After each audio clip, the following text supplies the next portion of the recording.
Porque tenemos entonces a un presidente que viene de Perú Libre, dice que es un invitado, no un militante, pero es un hombre vinculado a la izquierda y a la izquierda supuestamente más radical de nuestro Congreso. Pero ahora como presidente de la República ha elegido a presidente del Consejo de Ministros a uno de los apóstoles del neoliberalismo, ¿no? Eh, este, claro, De Soto tiene una serie de teorías vinculadas al empoderamiento y la titularidad de los informales para poder hacer que ellos ingresen al mercado formal. Es una teoría ampliamente superada en los escenarios académicos internacionales, pero es algo que a él le ha dado una luz a lo largo de las décadas. Pero bueno, tendrá ocasión para aplicar algo de lo que él ha propugnado, impulsado, ha tratado de elevar al Parnaso académico durante las últimas décadas, ¿o no? No lo sé, varios académicos han cuestionado esta forma de pensar, esta visión. Ciertamente en su época parecía ser visionario, sin embargo la titularidad sobre la propiedad no es la solución para la informalidad, lo hemos visto además, y algunos han calificado como Darjan de diagnósticos ya bastante pasados, sobrepasados también. Incluso abrió un debate en torno a lo económico en su momento, y autores como Fukuyama, que vinieron después, y muchos más, pusieron sobre la mesa ciertos análisis y perspectivas que dieron otra forma de visión a esta realidad en Latinoamérica. Y por supuesto, ahora cuando vemos el pasar del tiempo, cuando volvemos al pasado y hablamos del señor Hernando de Soto, siempre nos quedamos en esta única propuesta, porque luego de eso ya no hemos visto mucho más respecto a términos económicos que la titularidad de la propiedad, que para él era lo básico en torno a incluso lo que se vivía en nuestra época con el conflicto armado interno y el terrorismo. Sí, o sea, hablamos del libro El otro sendero, publicado en 1986. Lo que sí hay que admitir es que él tuvo un timing extraordinario. En aquel momento se estaban aplicando en buena parte de la región las políticas consideradas neoliberales. Luego llegó el consenso de Washington unos pocos años después, que de hecho tiene una serie de recetas de sentido común. Uno lo demonifica y lo quiere hacer una marcha de antorchas contra él, pero léanlo y ahí hay 10 postulados que son bien claritos. Algunos pueden ser más debatibles que otros, pero la cuestión es que De Soto en ese momento encarnó para la élite entonces, y para un Reagan en Estados Unidos y una Margaret Thatcher en Reino Unido, una especie de economista bien útil, ¿no? Porque resultaba alguien que llegaba del tercer mundo a hablar de los informales y cómo los informales podían ingresar al sistema capitalista siendo titulados, y por tanto podían pedir créditos y podían ser parte de este sueño neoliberal de aquellos años, ¿no? Entonces fue útil su discurso entonces y su narrativa. Eso le granjeó un montón de cócteles y de invitaciones, y lo veíamos pues yendo a la Casa Blanca y yendo a otros espacios, como que podía encontrarse con Gaddafi también, ¿no? Que estaba en el otro extremo, pero él iba y se tomaba la foto, etcétera. Pero es cierto lo que señalas. Yo ya cuando estudiaba la materia, esto estaba ampliamente superado. Se ha demostrado que por titular a alguien no haces que ingrese al sistema financiero. Se considera... Ni que te conviertas en formal, tampoco. No, dentro de un sistema como el latinoamericano. No, porque tú puedes tener... Él señalaba, en esencia, voy a ser mezquino con su teoría, porque es más amplia, pero la idea central es a los informales que, por ejemplo, tienen una propiedad, no es una propiedad porque no la tienen inscrita, no está su nombre, pero habitan en un lugar durante décadas, démosle el título para que ellos utilicen el título, por ejemplo, para hipotecarse, para entrar al sistema financiero, para obtener un capital. Él consideraba que había mucho capital muerto, mucho capital inútil, porque la gente utilizaba bienes de los cuales no era propietario, básicamente la vivienda o el pequeño negocio que nunca se formalizaba. Entonces su idea era, formalicémoslos agresivamente y hagamos que entren al sistema financiero. Y eso va a hacer que mucho capital dormido en este momento dinamice el sistema financiero y entremos a círculos virtuosos permanentes, haciendo crecer la economía. Esto se ha demostrado largamente que no es así. A tal punto que 30 años, casi 40 años después de publicado el libro, se considera que hay muy pocos ejemplos que pueda reflejar el éxito de sus teorías. O que puedan sustentar básicamente que lo postulado por el señor Hernando de Soto realmente había un recambio. Si eso fuese así, no tendríamos realmente tanta informalidad en el país. Si se hubiese aplicado o se hubiese hecho la fórmula secreta para retransformar además la informalidad en Latinoamérica. ¿Por qué? Porque el diagnóstico es más profundo, porque hay otro tipo de factores también, no es solamente la propiedad, sino hay otro tipo de barreras, y con ello también hay una forma de ver la vida aquí en nuestro país y en otros países de la región en torno a la informalidad. Hay intereses también, por supuesto, y en el Perú, con tanta diversidad y pluriculturalidad y formas de desarrollo sostenido de las comunidades, de las ciudades, y esas diferencias que muchas veces se ponen en medio y no se superan en torno a las visiones, es que también contribuyen a que esto sume a la informalidad. Lo vemos en las regiones. Nuestra informalidad en la ciudad, en las zonas urbanas, no es la misma informalidad que podemos ver en regiones del norte, del sur, en las fronteras también hay informalidad, y la propia informalidad, Martín, dentro del propio sistema estatal incluso. El Estado peruano Claro. es extremadamente informal. Mira nomás cómo Gerí contrataba a sus amigas en el Congreso de la República, ¿no? Plata en mano, que es lo que él dice, habrá que ver si era así realmente, pero plata en mano, fuera de planilla, o sea, estamos permeados de informalidad de arriba a abajo. Y se ha demostrado efectivamente que por más que le des título a alguien, eso no hace siquiera que la persona pida un préstamo, que lo hipoteque, que lo utilice como capital para seguir creciendo. Entonces, si algo hay que reconocerle, eso sí, a Hernando de Soto, es que es un extraordinario marquetero de sí mismo. Siempre se ha vendido bien. Ha venido a nuestro país también a ser literalmente locomotora de Avanza País. Y le debemos a él, por ejemplo, una Patricia Chirinos en el Congreso de la República, o un Cabero, y entre los alcaldes a un dibujito en ATE, ¿no? Pero luego de la postulación y que él sea locomotora y que trate de ganar votos, porque efectivamente en las últimas elecciones llegó en algún momento un tercer lugar, me parece. Pero luego desaparece por años. Sí, y aparece y luego aparece nuevamente como para decir voy a candidatear, ¿no? En cuestiones electorales. Mira, ahí está esta foto y hay que recordar un detalle no menor, y es que hace poco Beto Ortiz lo decía en su programa, que el señor José Gerí también se reunía con Hernando de Soto para pedirle consejos y almorzaban juntos. Entonces, el señor Hernando de Soto siempre está allí, detrás del poder, a veces visible y otras veces no tan visible, probablemente. Por eso es que figura en uno de los correos Epstein. O sea, recuerden que un amigo o amiga de Jeffrey Epstein, pedófilo, hay palabras que se pueden o no se pueden decir, ustedes saben, ¿no? Por un tema de monetización, o vamos con todo. No se puede decir esa palabra. Bueno, pero conocemos todo el escándalo Epstein. Uno de los correos es de una amiga o amigo de Epstein que le escribe diciendo, debe ser amiga, ¿no? Porque señala, conocí a Hernando de Soto, ¿no? En otras palabras, la voy a parafrasear, etcétera. La idea es esta. Sus teorías están llenas de lugares comunes, de obviedades, no me impresionó, parece una estafa, me invitó a salir, qué asco. ¿Ya? Eso es lo que dice el correo, que fue probablemente el año 2011 o 2012, en aquel momento Hernando de Soto estaba cercano a los 70 ya, ahora tiene 84.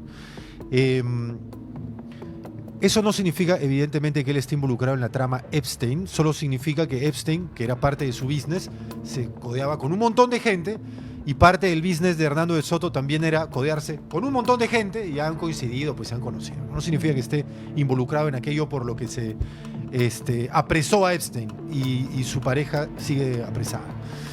Pero es verdad que él ha tenido como negocio codearse con gente.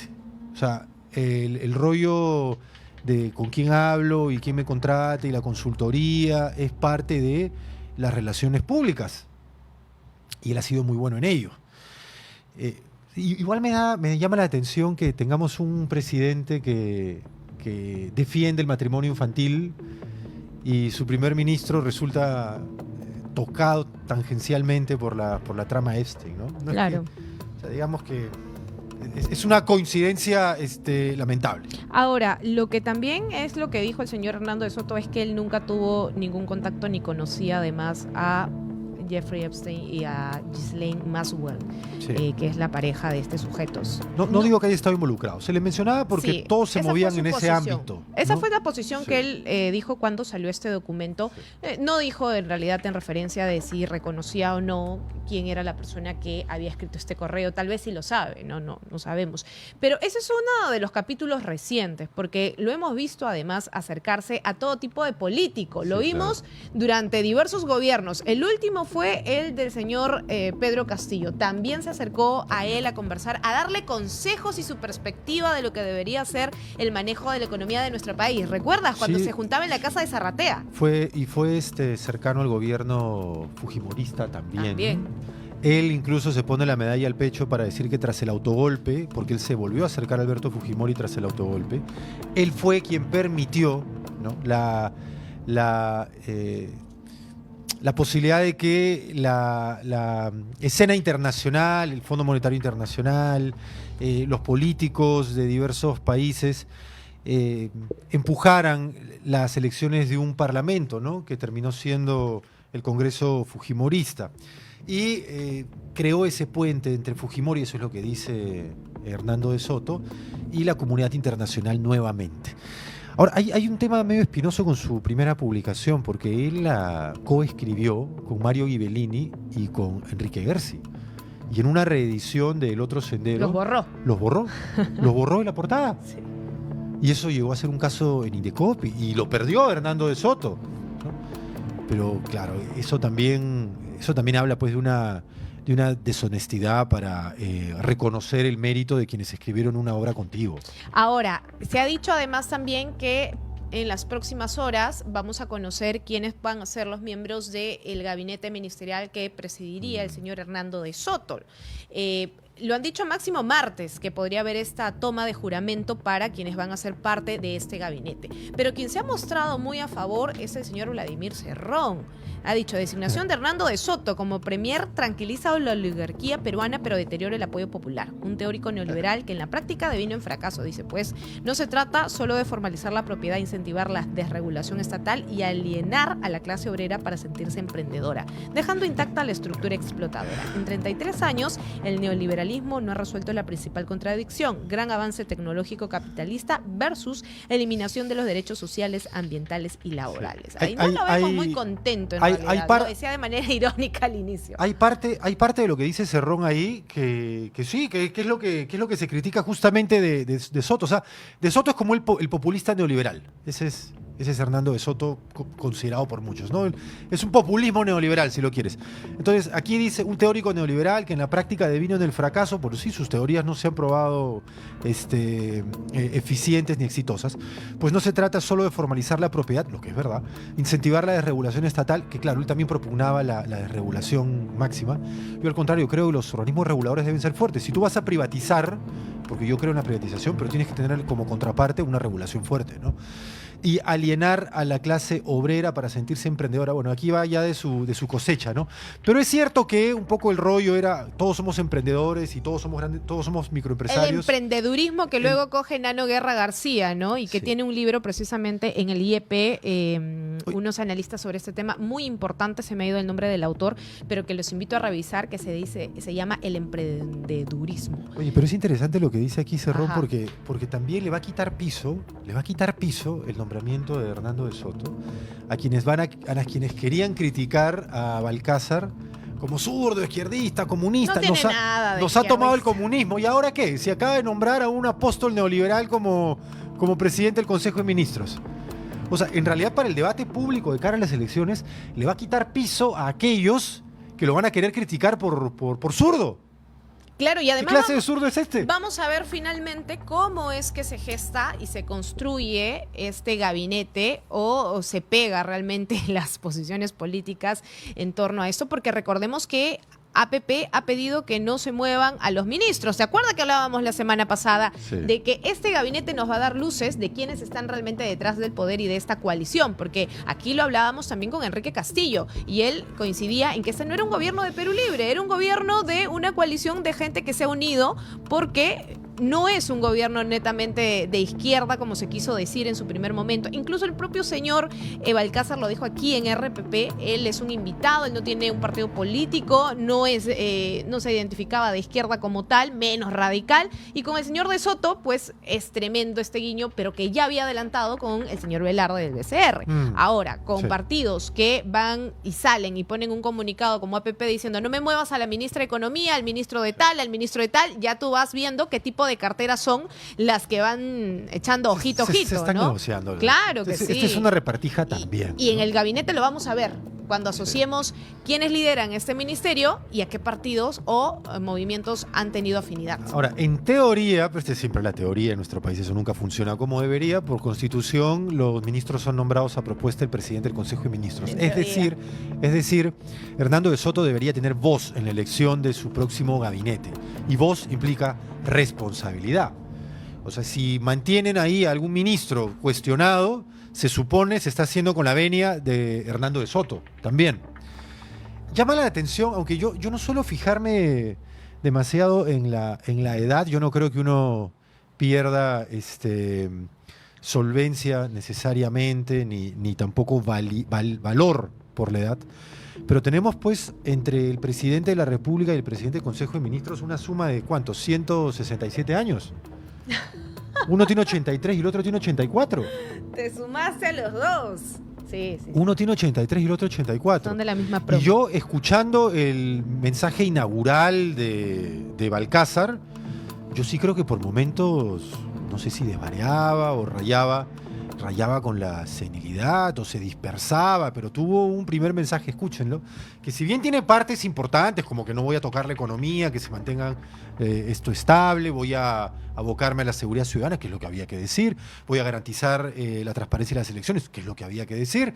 Es verdad, eso sí, está muy bien, pero toda la primera parte es un desvarío muy extraño. Y luego Hernando de Soto está... Yo no sé, aquí peco de no conocer el detalle de su récord migratorio, pero ¿qué tanto tiempo pasa en el país y qué tan enterado está el país que ahora va a gestionar? Porque un presidente del Consejo de Ministros tiene que ser necesariamente alguien que está muy al tanto de lo que pasa en el país. Tiene que estar empapado de lo que sucede en este país. No, pero sí, ¿qué tan empapado están que la prioridad en la agenda es ir a visitar, aquí dice, comunidades nativas, Canadá y Estados Unidos, a los líderes de pueblos indígenas, con el propósito de tender puentes y promover la unión del cóndor y el águila, así como intercambiar experiencias sobre cómo las sociedades emergentes pueden beneficiarse cuando la economía y la tecnología digital llegan efectivamente a todas las personas. Y aquí me detengo, Martín, porque esto sí me parece una desconexión total. Es lo que todos los peruanos necesitamos en este momento. Tecnología digital que llega efectivamente a todas las personas. ¿Saben que hay partes del Perú donde ni siquiera llega la señal para poder tener internet? Incluso aquí en la propia capital. No hay electricidad. Ni siquiera tienen servicios básicos. ¿De qué estamos hablando cuando hablamos de tecnología digital que llegue efectivamente a todas las personas? Ya, pero mira, incluso yo te dejo eso. O sea, es un despropósito que su primer mensaje dentro del anuncio que él va a ser presidente del Consejo de Ministros, como primera acción concreta, ya se anuncia que va a visitar a estas comunidades nativas norteamericanas. Aquí en Perú se mata a 6 personas diarias. Aquí en Perú estamos en medio de un proceso electoral especialmente agresivo. Aquí en Perú hay lluvias en el norte, en el sur, hemos visto imágenes de Arequipa. Terribles. Y tenemos más imágenes de Arequipa, ya no habrá tiempo para ponerlas hoy, pero habrá que ponerlas mañana porque es un tema que continuará. Es un tema urgente de atención. Hay problemas con los contratos con los franceses, con los chinos, con... La carretera central. O sea, y el hombre tiene como primera medida de aparente gestión visitar estas comunidades nativas. Debería decir, vamos a ir a visitar a nuestros hermanos del sur, nuestros hermanos del norte la están pasando mal, los agricultores están perdiendo sus cosechas y esto implica, gente, que los productos de la canasta básica familiar puedan incrementarse a lo largo del tiempo cuando lleguen a Lima. Porque, ojo, después uno no le presta atención hasta que llega y te afecta el bolsillo. Recién allí es cuando uno dice, ay, sí, ¿por qué has incrementado tanto en el mercado? La arveja está costando 14 kilos en mercados como el de Rospigliosi, como el de Lince. Entonces, hay que tener tener ojito, porque a veces miramos con distancia lo que pasa, pero en realidad esto repercute en nosotros, porque es una cadena productiva que generalmente es un ciclo constante en el que todos nos retroalimentamos de ella, y a veces no percibimos o no nos damos cuenta de la importancia real del agro en nuestro país. Y están pensando en irse a Canadá y Estados Unidos para la unión del águila y el cóndor. El cóndor está en Arequipa, señor. Allí tiene que ir a ver cómo están nuestros hermanos de Arequipa, de Camaná, de Caima, de Yanaguara. La gente que está pasándola mal en Piura, en Máncora, en Tumbes. Eso, de verdad, a mí sí me indigna, Martín. Y la Panamericana Sur bloqueada, aquí en Ica, donde no se puede pasar todos los años, es lo mismo. Digamos, en resumen, hay prioridades, y hay qué sé yo, vanidades o gestos superfluos como este de visitar a las comunidades norteamericanas, que yo creo, pero esta es una mera especulación, que en realidad el interés puede ser otro. Él está en algún otro asunto que le urge, por el cual le urge de carácter privado visitar ese lugar, y bueno, como va a tener que viajar y eso coincide ya con su presidencia en el Consejo de Ministros, tiene que inventarse algo. Es una especulación. ¿Crees que sea un guiño a Estados Unidos? Una señal bastante clara, luego del poema que leímos y que luego colocó como encabezado el poema de José Martí, sí, que además era un poeta cubano. Bueno, yo creo que ya la elección de Hernando de Soto, efectivamente, uno de los impulsores del consenso de Washington, es un guiño a todo un sector ideológico, ¿no? Y él está muy bien conectado a los Estados Unidos, así que no dudo que conozca mucha gente que hoy está en un cargo importante de gestión pública en los Estados Unidos. Pero esta no es la prioridad. O sea, viajar a visitar comunidades nativas en los Estados Unidos, esa no es la prioridad. Y claro, también había que evaluar hasta qué punto es la mejor alternativa de presidente del Consejo de Ministros para 5 meses de gestión. Porque él está hablando aquí de digitalizar, ¿no? ¿Cómo me decías tú? Digitalizar tecnología digital que llegan efectivamente a todas las personas. Eso ya no, o sea, olvídate, eso déjaselo al siguiente gobierno. Ellos tendrán 5 años. Y en 5 años pueden visitar comunidades nativas en Estados Unidos también. De pronto hasta en ese momento tiene relevancia, tiene algún interés, algo podrá... En su agenda personal, pero no es la nacional en estos momentos. No, en estos momentos, con 5 meses y 2 semanas de gestión por delante, debería el hombre concentrarse en economía, que parece que eso debe estar cubierto, pero no para hacer grandes reformas. Acá no hay reformas estructurales que hacer. O sea, no va a poder implementar todo lo que él predicó durante 30 años. No hay tiempo. Eso es muy estructural. Son 5 meses los que les quedan. Mira, acá un dato que ha dado el señor Seguridad José y transparencia electoral. Balcázar hace algunos minutos nada más. Dice, sobre el gabinete ha indicado que las evaluaciones serán hasta el mediodía y que lo más importante, es decir, hasta el mediodía, imaginemos de hoy, que será la línea que le imponga de Soto, porque se trata de alguien que sabe negociar. No podemos tener a alguien que sea disidente de la línea del premier. El gabinete estará conformado bajo ese marco. Es decir, nadie que piensa distinto. Entiendo yo que el señor de Soto va a formar parte del gabinete. Ese será el mensaje que le ha mandado Vladimir Cerrón. Bueno, él debe de estar, como te decía hace un rato, él será responsable de los ministros que se nombren. Sí. Él lo será. Y algunos ministerios están negociándose ahora y en donde probablemente Hernando de Soto no tiene ni voz. Aunque es verdad que él pidió 5 ministerios. Y ahí es donde hay algunos choques ya, porque entre otros pidió presencia en vivienda, pidió salud. Y son ministerios que ya en este momento tienen a alguien voraz detrás de ellos, ¿no? Alianza para el Progreso ha estado siempre vinculado a salud. Ahora está en salud, pero tuvo Ministerio de Salud y lo quiere de regreso. Esa es la especulación en cuanto a los negociados hoy. Entiendo yo que si juramenta mañana como presidente del Consejo de Ministros, debería juramentar con él todo el gabinete. Y deben presentarse para un voto de confianza. El último en 30 días, como máximo. El último, bueno, ya no sé si decir el último. Lo mismo dije con Gerí y terminó siendo el penúltimo.